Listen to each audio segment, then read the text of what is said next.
Like a rose, you bloom and grow, your beauty a sight to behold.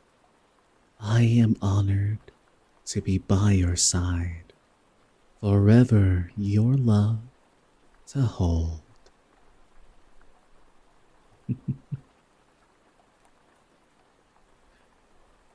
Your love is like a summer breeze, filling me with joy and ease.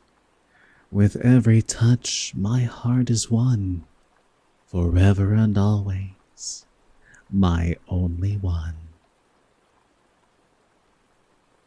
In your arms, I find my peace, a love that lasts and will never cease. Hello, everyone. Cassian Radley here, testing out some shenanigans, I suppose I can say. Some different microphone settings, as well as a different setting.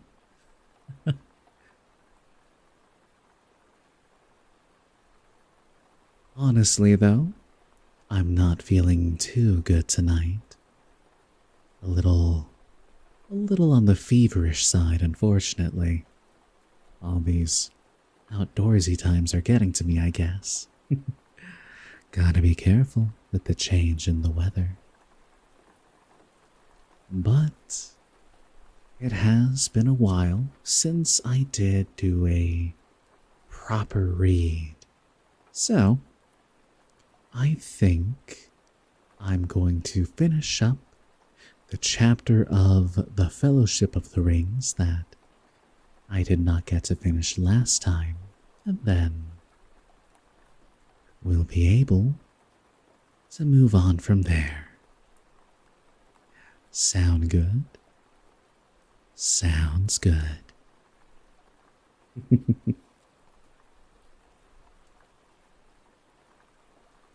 The hills drew nearer.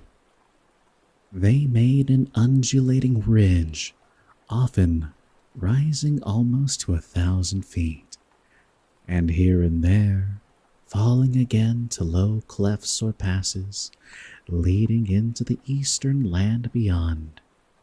Along the crest of the ridge, the hobbits could see what looked to be the remains of green-grown hills and dikes, and in the clefts there still stood the ruins of old works of stone. By night, they had reached the feet of the westward slopes, and there they camped. It was the night of the 5th of October, and they were 6 days out from Bree. In the morning, they found, for the first time since they had left the Chetwood, a track plain to see. They turned right and followed it southwards. It ran cunningly, taking a line that seemed chosen so as to keep as much hidden as possible from the view. Both the hilltops above and the flats to the west, it dived into dells and hugged steep banks, and where it passed over, flatter and more open ground on either side of it, there were lines of large boulders and hewn stones that screened the travelers almost like a hedge. "I wonder who made this path, and what for," said Mary, as they walked along one of these avenues where the stones were unusually large and closely set. "I am not sure that I like it. It has rather a Barrow-whitish look. Is there any Barrow on Weathertop?" "No, there is no Barrow on Weathertop, nor on any of these hills," answered Strider. "The men of the West did not live here, though in their latter days they defended the hills for a while against the evil that came out of Angmar. This path was made to serve the forts along the walls. But before long, in the first days of the North Kingdom, they built a great watchtower on Weathertop. A Monsool, they called it. It was burned and broken, and nothing remained of it now but a tumbled ring, like a rough crown on the old hill's head. Yet once it was tall and fair. It was told that Elendil stood there, watching for the coming of Gil-galad out of the west in the days of the last alliance. The hobbits gazed at Strider. It seemed that he was learned in old lore, as well as in the ways of the wild. "Who was Gil-galad?" asked Merry. But Strider did not answer, and seemed to be lost in thought. Suddenly, a low voice murmured, "Gil-galad was an elven king. Of him the harpers sadly sing, the last whose realm was fair and free, between the mountains and the sea. His sword was long, his lance was keen, his shining helm afar was seen. The countless stars in heaven's field were mirrored in his silver shield. But long ago he rode away, and where he dwelleth none can say. For into darkness fell his star, in Mordor, where the shadows are." The others turned in amazement, for the voice was Sam's. "Don't stop," said Merry. "That's all I know," stammered Sam, blushing. "I learned it from Mr. Bilbo when I was a lad. He used to tell me tales like that, knowing how I was always one for hearing about elves. It was Mr. Bilbo as taught me my letters. He was mighty book-learned, was dear old Mr. Bilbo, and he wrote poetry. He wrote what I have just said." "He did not make it up," said Strider.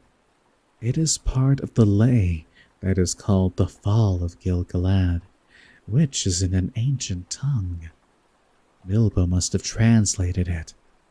I never knew that." "There was a lot more," said Sam, "all about Mordor. I didn't learn that part. It gave me the shivers. I never thought I should be going that way myself." "Going to Mordor?" cried Pippin. "I hope it won't come to that." "Do not speak that name so loudly," said Strider. It was already midday when they drew near the southern end of the path and saw before them, in the pale, clear light of the October sun, a gray-green bank leading up like a bridge onto the northward slope of the hill. They decided to make for the top at once, while the daylight was broad. Concealment was no longer possible, and they could only hope that no enemy or spy was observing them. Nothing was to be seen moving on the hill. If Gandalf was anywhere about, there was no sign of him. On the western flank of Weathertop, they found a sheltered hollow, at the bottom of which there was a bowl-shaped dell with grassy sides. There they left Sam and Pippin with the pony and their packs and luggage. The other three went on. After half an hour's plodding climb, Strider reached the crown of the hill. Frodo and Merry followed, tired and breathless. The last slope had been steep and rocky. On the top they found, as Strider had said, a wide ring of ancient stonework, now crumbling or covered with age-long grass. But in the center, A cairn of broken stones had been piled. They were blackened as if by fire. About them, the turf was burned to the roots, and all within the ring, the grass was scorched and shriveled, as if flames had swept the hilltop, but there was no sign of any living thing. Standing upon the rim of the ruined castle, they saw all round below them a wide prospect. For the most part, the land's empty and featureless, except for patches of woodland away to the south, beyond which they caught here and there the glint of distant water. Beneath them, on the southern side, there ran like a ribbon the old road, coming out of the west and winding up and down until it faded behind a ridge of dark land to the east. Nothing was moving on it. Following its line eastward with their eyes, they saw the mountains. The nearer foothills were brown and somber. Behind them stood taller shapes of gray, and behind those again were high, white peaks glimmering among the clouds. "Well, here we are," said Mary, "and very cheerless and uninviting it looks. There is no water and no shelter, and no sign of Gandalf, but I don't blame him for not waiting, if he ever came here." "I wonder," said Strider, looking round thoughtfully. "Even if he was a day or two behind us at Bree, he could have arrived here first. He can ride very swiftly when the need presses." Suddenly, he stooped and looked at the stone on top of the cairn. It was flatter than others, and wider, as if it had escaped the fire. He picked it up and examined it, turning it in his fingers. "This has been handled recently," he said. "What do you think of these marks?" On the flat underside, Frodo saw some scratches. "There seems to be a stroke, a dot, and 3 more strokes," he said. "The stroke on the left might be a G rune with thin branches," said Strider. "It might be a sign left by Gandalf, though one cannot be sure. The scratches are fine, and they certainly look fresh, but the marks might mean something quite different and have nothing to do with us. Rangers use runes, and they come here sometimes." "What could they mean, even if Gandalf made them?" asked Mary. "I should say," answered Strider, "that they once stood for G3, and were a sign that Gandalf was here on October the 3rd. That is now 3 days ago now. It would also show that he was in a hurry and danger was at hand, so that he had no time or did not care to write anything longer or plainer. If that is so, we must be wary." "I wish we could feel sure that he made these marks, whatever they mean," said Frodo. "It would be a great comfort to know that he was on the way, in front of us or behind us." "Perhaps," said Strider. "For myself, I believe that he was here and was in danger. There have been scorching flames here, and now the light that we saw 3 nights ago in the eastern sky comes back to my mind. I guess that he was attacked on this hilltop, but with what result I cannot tell. He is here no longer, and we must now look after ourselves and make our own way to Rivendell as best we can." "How far is Rivendell?" asked Mary, gazing round wearily. The world looked wild and wide from Weathertop. I don't know if the road has ever been measured in miles beyond the Forsaken Inn, a day's journey east of Bree, answered Strider. Some say it is so far, and some say otherwise. It is a strange road, and folk are glad to reach their journey's end, whether the time is long or short. But I know how long it would take me on my own feet, with fair weather and no ill fortune. 12 days from here to the ford of Bruinen, where the road crosses the Loudwater that runs out of Rivendell.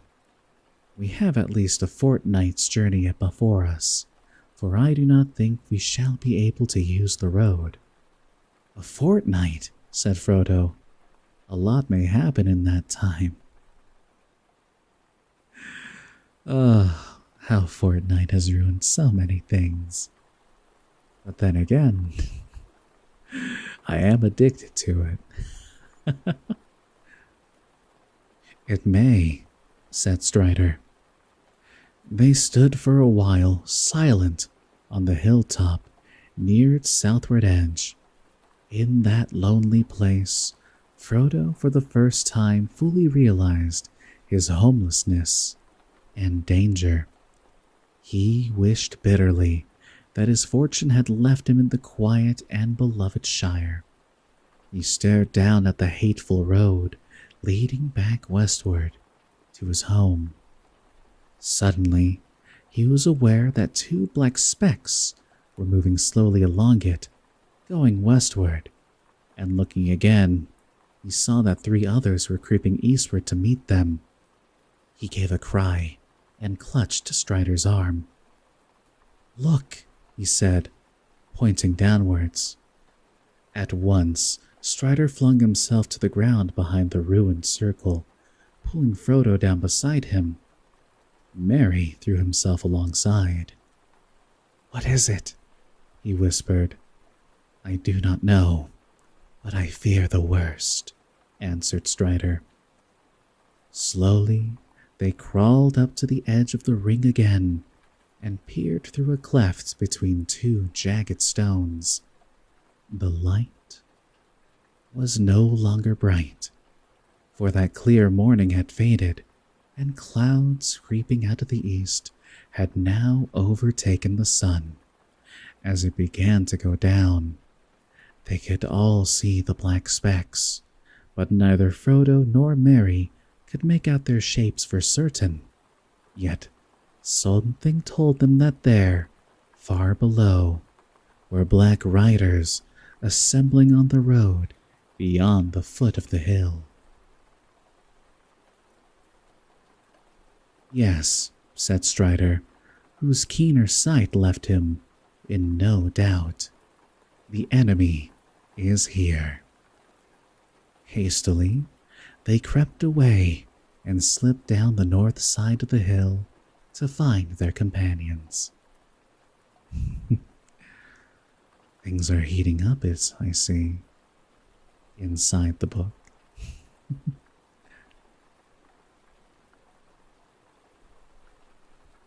It feels like it's going to be very exciting for this last little bit. Sam and Peregrine had not been idle.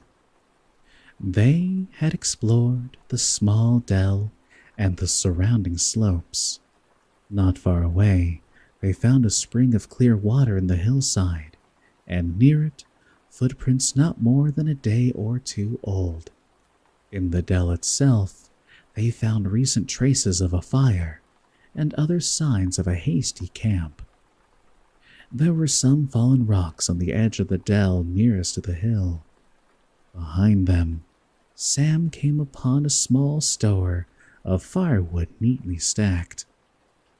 I wonder if old Gandalf has been here, he said to Pippin. Whoever it was put this stuff here meant to come back, it seems. Strider was greatly interested in these discoveries. I wish I had waited and explored the grounds down here myself, he said, hurrying off to the spring to examine the footprints. It is just as I feared, he said when he came back. Sam and Pippin have trampled the soft ground, and the marks are spoiled or confused. Rangers have been here lately. It is they who left the firewood behind. But there are also newer tracks that were not made by rangers. At least one set has been made only a day or two ago by heavy boots. At least one. I cannot now be certain, but I think there were many booted feet. He paused and stood in anxious thought. Each of the hobbits saw in his mind a vision of the cloaked and booted riders. If the horsemen had already found the dell, the sooner Strider led them somewhere else, the better. Sam viewed the hollow with great dislike, now that he had heard the news of their enemies on the road, only a few miles away. "Hadn't we better clear out quick, Mr. Strider?" he asked impatiently. "It is getting late, and I don't like this hole. It makes my heart sink somehow." "Yes, we must certainly decide what to do at once," answered Strider, looking up and considering the time and the weather. "Well, Sam," he said at last, "I do not like this place either. But I cannot think of anywhere better that we could reach before nightfall. At least we are out of sight for the moment, and if we moved, we should be much more likely to be seen by spies. All we could do would be to go right out of our way back north on this side of the line of hills, where the land is all much the same as it is here. The road is watched, but we should have to cross it if we try to take cover in the thickets away to the south. On the north side of the road beyond the hills, the country is bare and flat for miles." "Can the riders see?" asked Mary. "I mean, they seem unusually to have used their noses rather than their eyes smelling for us, if smelling is the right word, at least in the daylight.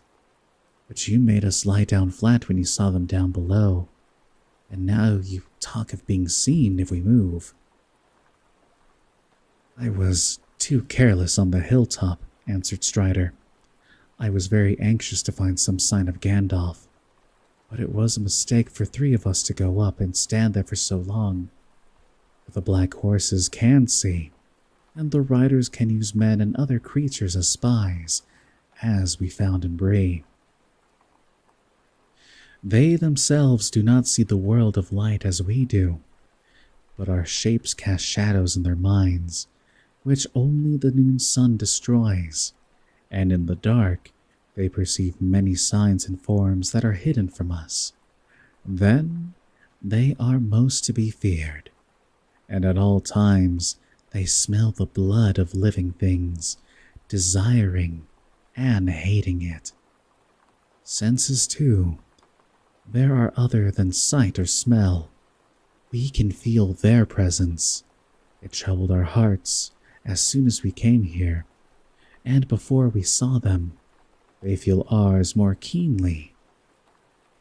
Also," he added, and his voice sank to a whisper, "the ring draws them."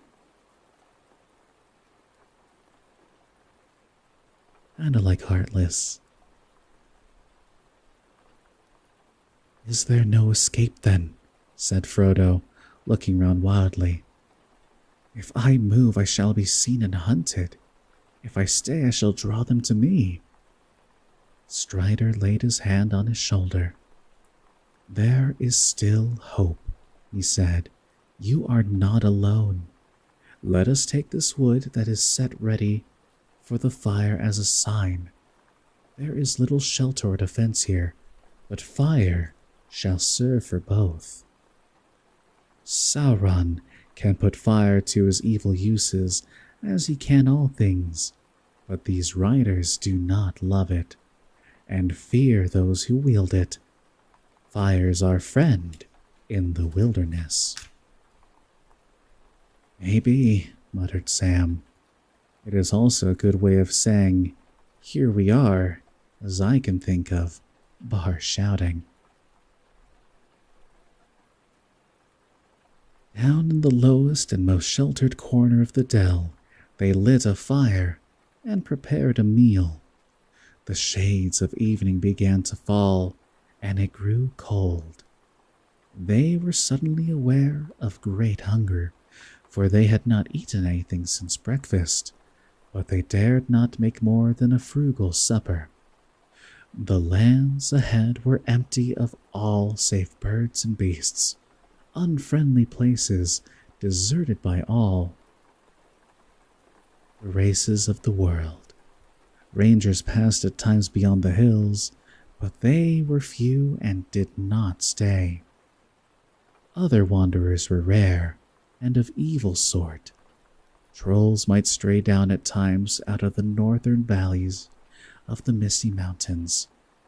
Only on the road would travelers be found, most often dwarves, hurrying along on business of their own, and with no help and few words to spare for strangers. I don't see how our food can be made to last, said Frodo. We have been careful enough in the last few days, and the supper's no feast, but we have used more than we ought, if we have 2 weeks still to go, and perhaps more. There is food in the wild, said Strider. Berry, root, and herb, and I have some skill as a hunter at need. You need not be afraid of starving before winter comes. But gathering and catching food is long and weary work, and we need haste. So tighten your belts, and think with hope of the tables of Elrond's house. I think we're gonna starve. No, we have food at home. Just think about that. The cold increased as darkness came on. Peering out of the edge of the dell, they could see nothing but a gray land now vanishing quickly into shadow. The sky above had cleared again, and now slowly filled with twinkling stars. Frodo and his companion huddled round the fire, wrapped in every garment and blanket they possessed, but Strider was content with a single cloak, and sat a little apart, drawing thoughtfully at his pipe. As night fell, and the light of the fire began to shine out brightly, he began to tell them tales to keep their minds from fear. He knew many histories and legends of long ago, of elves and men, and the good and evil deeds of the elder days. They wondered how old he was, and where he had learned all this lore. Tell us of Gil-galad, said Merry suddenly, when he passed at the end of a story of the elf kingdoms. Do you know any more of that old lay that you spoke of? I do indeed, answered Strider. So also does Frodo, for it concerns us closely. Merry and Pippin looked at Frodo, who was staring into the fire. I know only the little that Gandalf has told me, said Frodo slowly. Gil-galad was the last of the great elf kings of Middle-earth. Gil-galad is starlight in their tongue. With Elendil, the elf friend, he went to the land of... No, said Strider, interrupting. I do not think that tale should be told now with the servants of the enemy at hand. If we win through the house of Elrond, you may hear it there, told in full. Then tell us some other tale of the old days, begged Sam. A tale about the elves before the fading time. I would dearly like to hear more about the elves. The dark seems to press round so close. I will tell you the tale of Tinuvale, said Strider. In brief, for it is a long tale of which the end is not known, and there are none now except Elrond that remember it as aright as it was told of old. It is a fair tale, though it is sad, as are all the tales of Middle-earth, and yet it may lift up your hearts. He was silent for some time, and then he began not to speak, but to chant softly. The leaves were long, the grass was green, the hemlock umbels tall and fair, and in the glade a light was seen, of stars and shadows shimmering. Tinuville was dancing there, to music of a pipe unseen. Hi, Jam Jam. Good to see you. How are you doing tonight? Hopefully well. I know things have been rough lately. You're good? That's wonderful.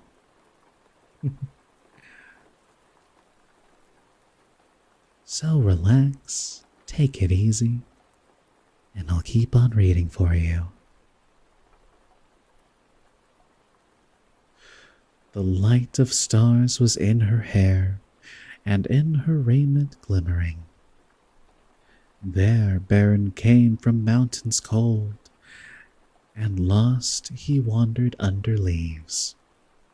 And where the elven river rolled, he walked alone and sorrowing.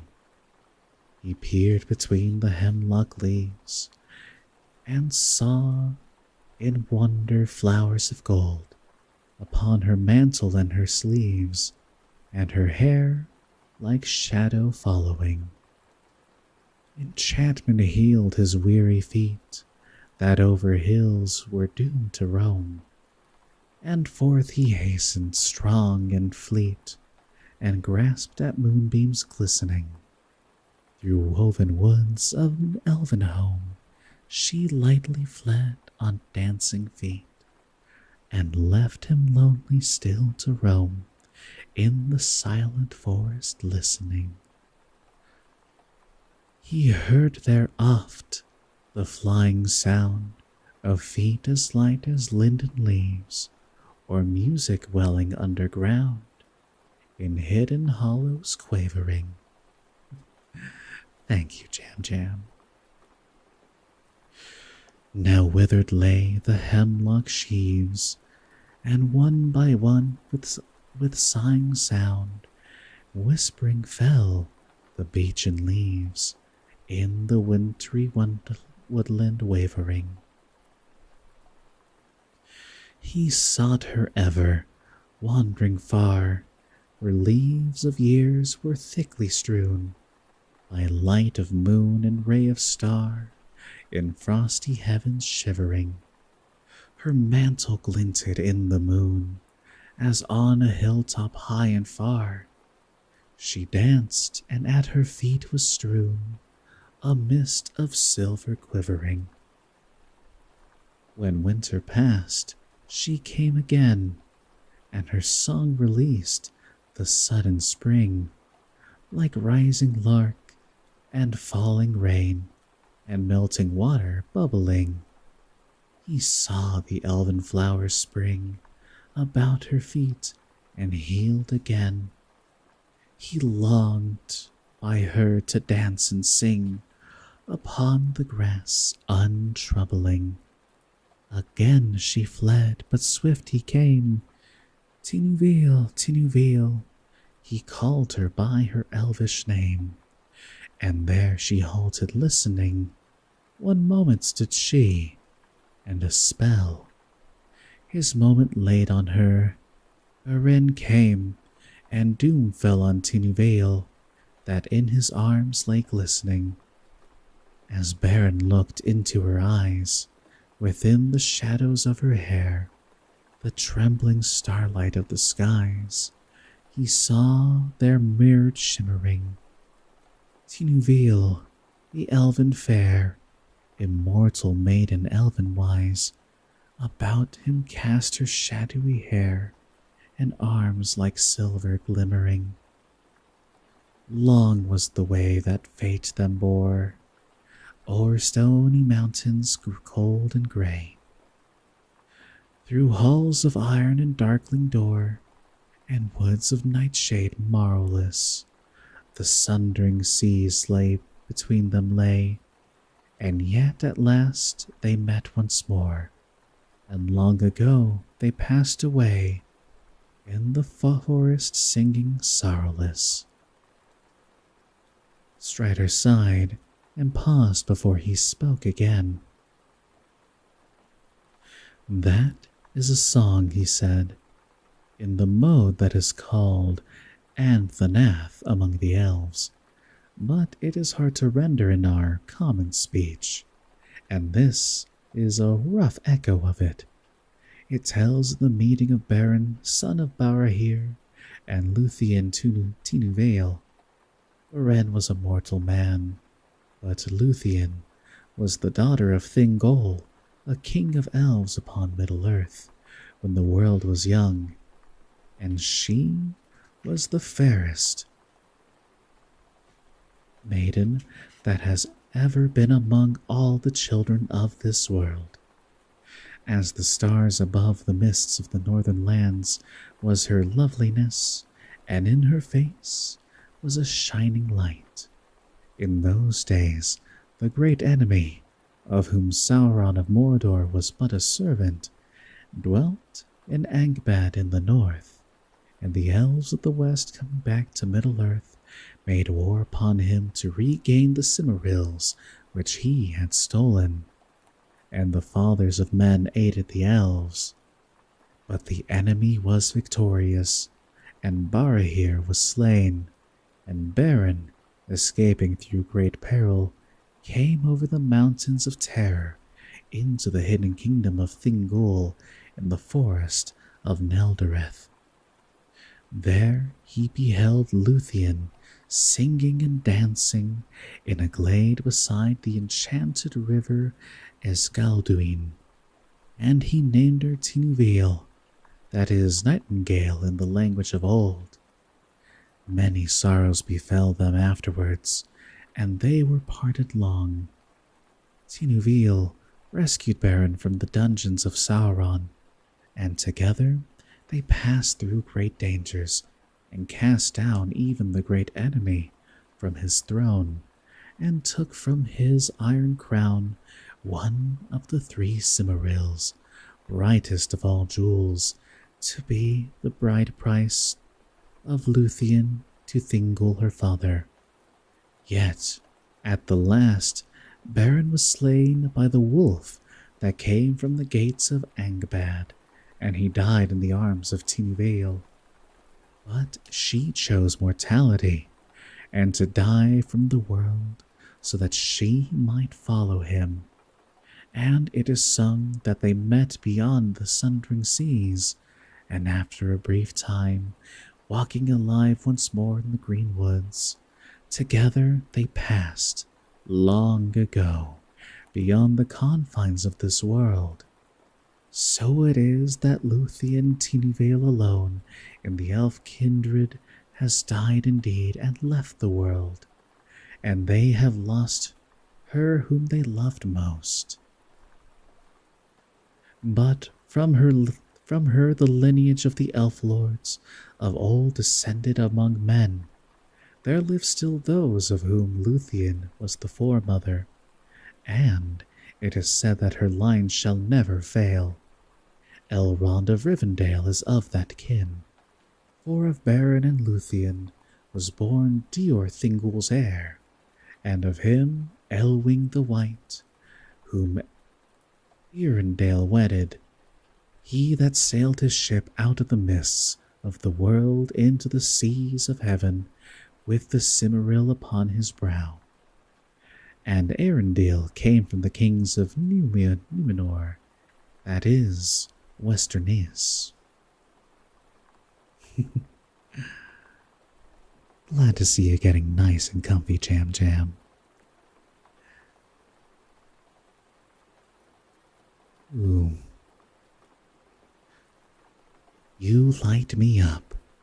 Your smile is like sunshine, a ray of hope and light, a love that's forever mine. And now, be right back. Just want to drink some water. See you in a little bit.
With you, my heart is whole. My life is full of grace, forever bound, body and soul.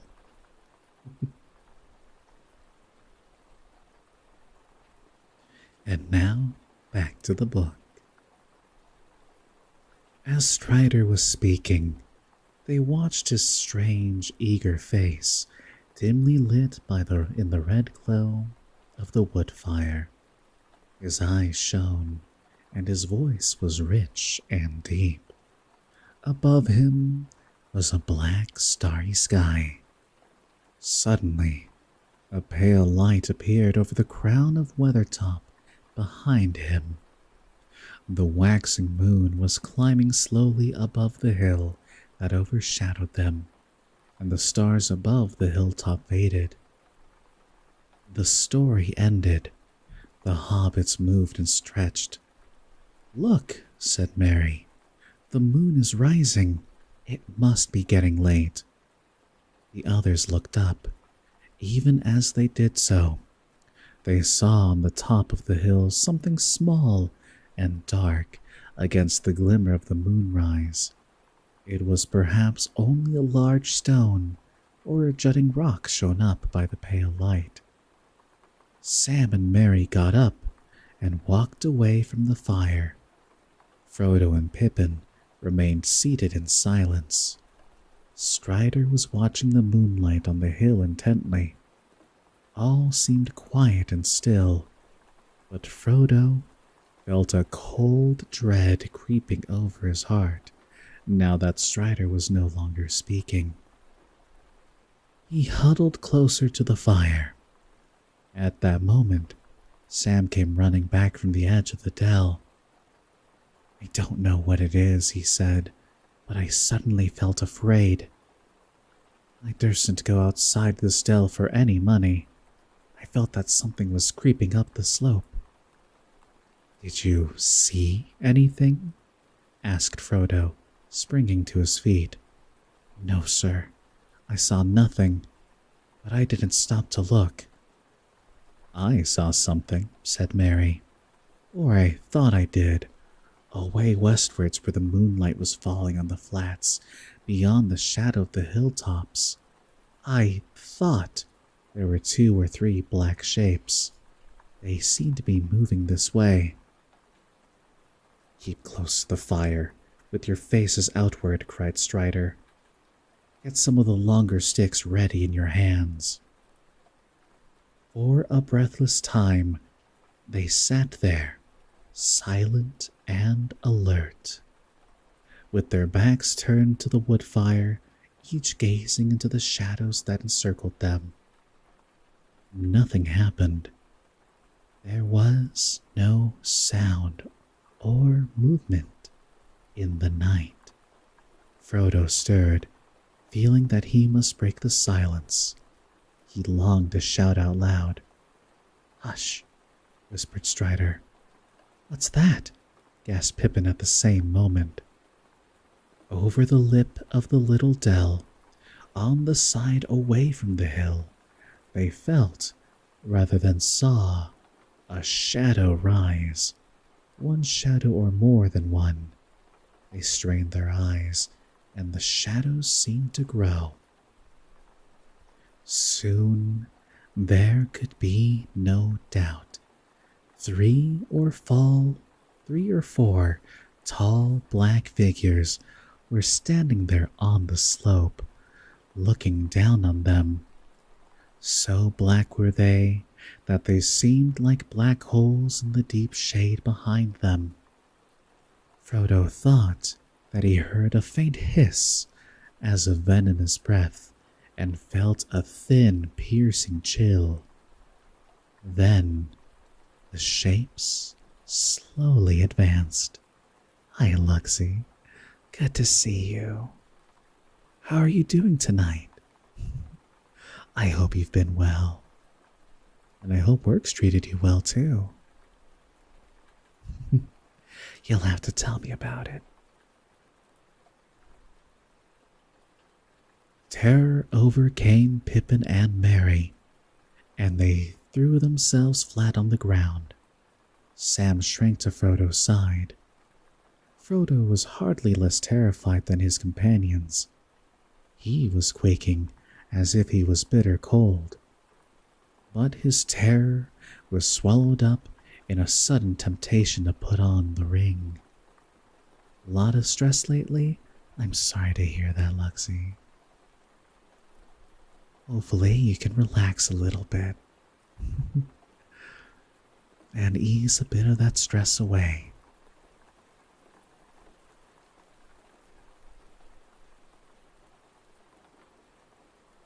The desire to do this laid hold of him, and he could think of nothing else. He did not forget the barrow, nor the message of Gandalf, but something seemed to be compelling him to disregard all warnings, and he longed to yield, not with the hope of escape or of doing anything, either good or bad. He simply felt that he must take the ring and put it on his finger. He could not speak. He felt Sam looking at him, as if he knew that his master was in some great trouble, but he could not turn towards him. He shut his eyes and struggled for a while, but resistance became unbearable, and at last he slowly drew out the chain and slipped the ring on the forefinger of his left hand. Immediately, though everything else remained as before, dim and dark, the shapes became terribly clear. He was able to see beneath their black wrappings. They were 5 tall figures, 2 standing on the lip of the dell, 3 advancing. In their white faces burned keen and merciless eyes. Under their mantles were long gray robes.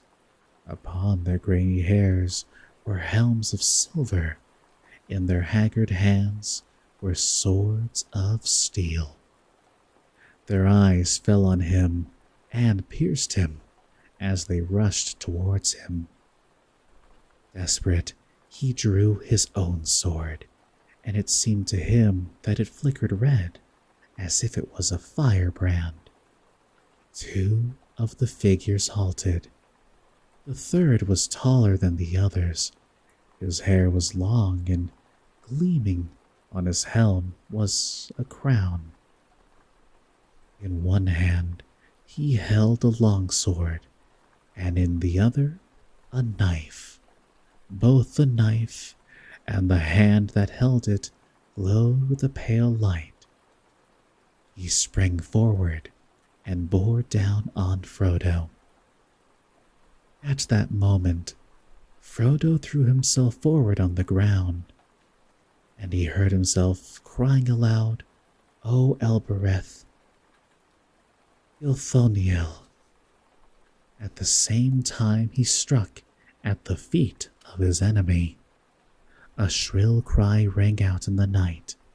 He felt a pain like a dart of poisoned ice pierce his left shoulder. Even as he swooned, he caught, as through a swirling mist, a glimpse of Strider leaping out of the darkness with a flaming brand of wood in either hand. With a last effort, Frodo, dropping his sword, slipped the ring from his finger and closed his right hand tight upon it. And that is the end of chapter 11, as well as a good stopping point for today, in terms of reading the book at least.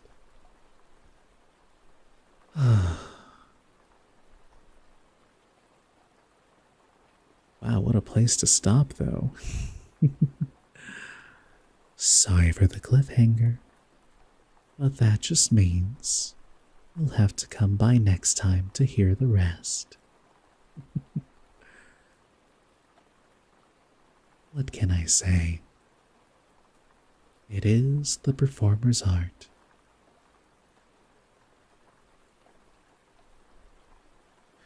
Ah,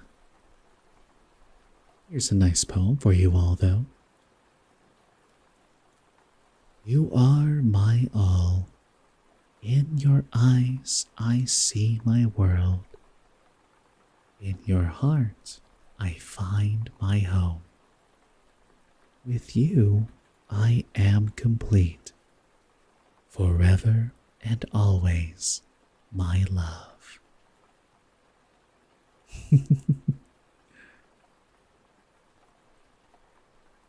Ah, we got the knockout. Wonderful. Sleep well, rest easy. Take that load off. You deserve it, working so hard. I'm very, very proud of you.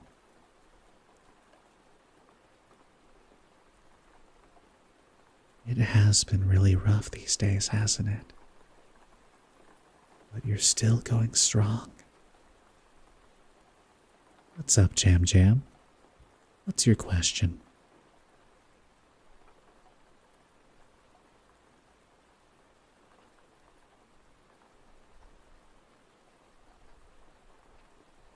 One of the people you cherished the most was forced to block you because of their girlfriend. I'm sorry, Luxie. There's been a lot of guy trouble lately. Or at least partner trouble. Or people. Goodness gracious. I'm sorry. That's always very painful. You're so tired? I can relate with that, and I understand.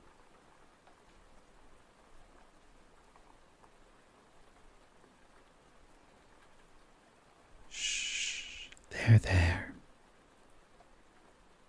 Get some rest for now. Everything is going to be okay. Maybe it won't feel like it now, but it will be. Either it'll turn out that way, or You'll make it that way. I believe in you.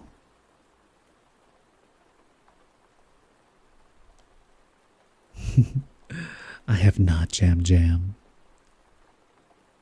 Honestly, we don't really voice a lot of shonen shows very often, as they do tend to be pretty screamy and very monologue-y. We try to avoid those. But if there's a good enough scene, then maybe we can convince the coaches to give it a chance. And then you'll get your wish.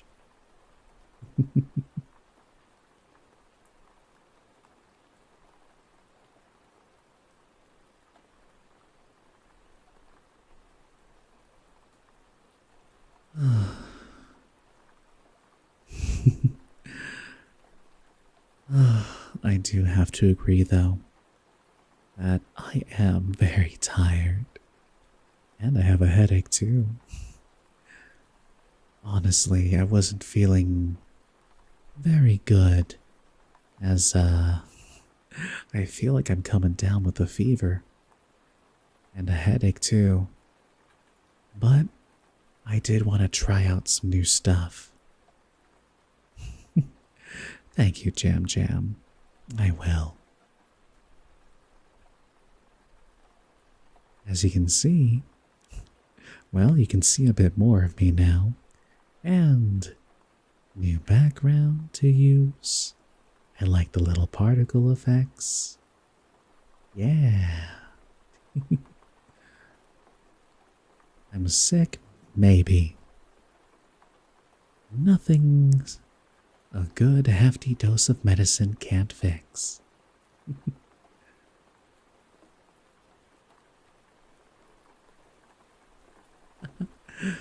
Thank you, Jam Jam. That's very sweet of you.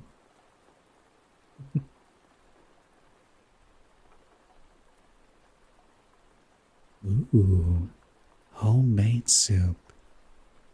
That does sound wonderful. Have I made a soup?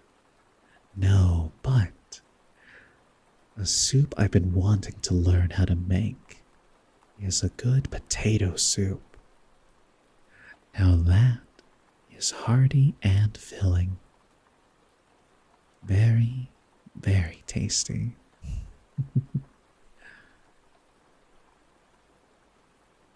That's easy? Ah, sounds like I don't have to worry then.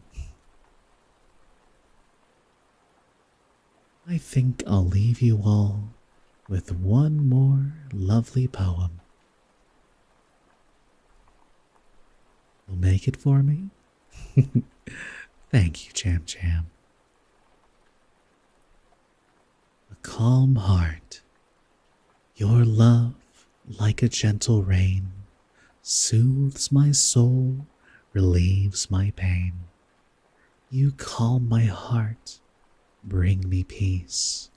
My love for you will never cease. And with that, I will see you all the next time I stream, depending if I'm bedridden or not.